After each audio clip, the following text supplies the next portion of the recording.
what role, in your own opinion, do grassroots organizations play in raising awareness regarding Gaza?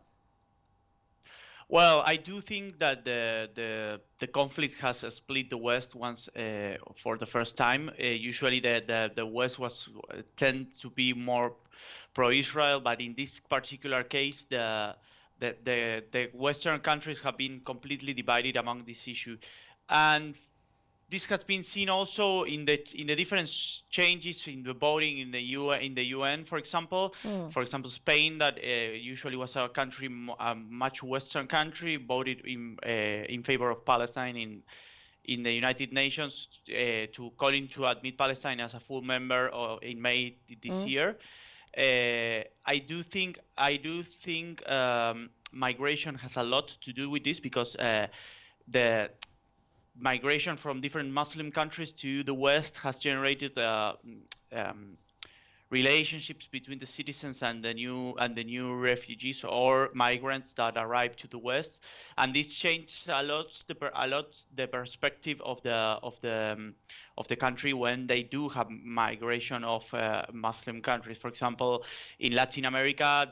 Just to give an example, in Latin America, Argentina, for example, is a country that does not have a lot of Muslim migration. So that's why usually in this particular case, and with a big Jewish community, has voted in favor of Israel. And for example, Chile, that has a lot of Palestinian migration, has voted in favor of of admitting Palestine in the United Nations. So I do think migration is a key standard, especially in Europe. In Latin America, migration is more traditional. It has a lot to do with previous migrations, but in Europe, it has a strong effect on how local Western citizens perceive solidarity among their neighbors, which express their solidarity towards the Palestinian cause. Well, I think, sir, that it's not about Muslim refugees only, because there are so many refugees going to Europe from African countries, and there are Christians as well. But can you discuss how governments have responded to increasing awareness? Because those protests reflect awareness of the public, and this puts pressure on governments. How do you see that? Yeah, that's why I think that those solidarity relationships that has been seen among the citizens has generated pressures against the governments, and the governments have, for example, in May this year, countries like Spain, Portugal, France, Ireland voted in favor of admitting Palestine as a full member state, and it's quite a shift and change.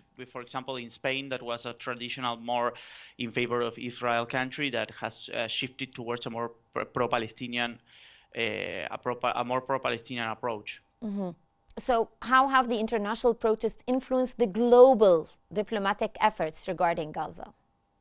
Well, they have shifted a lot. For not only in Europe, that is what we are talking about, but for example, in the United States, has generated a lot of tensions. Even having police sent to the universities against the protests in favor of Palestine, and for example, this has caused problems. For example, in the elections, it has caused a divide among the Democrats and among the Democrat voters, because many Democrat voters are in favor of the Palestinian cause, and that this is causing a struggle. This has caused struggle, especially to the when Biden was the candidate, but also has raised a lot of questions with Kamala Harris as candidate also, which is key to this approach, because the U.S. is the main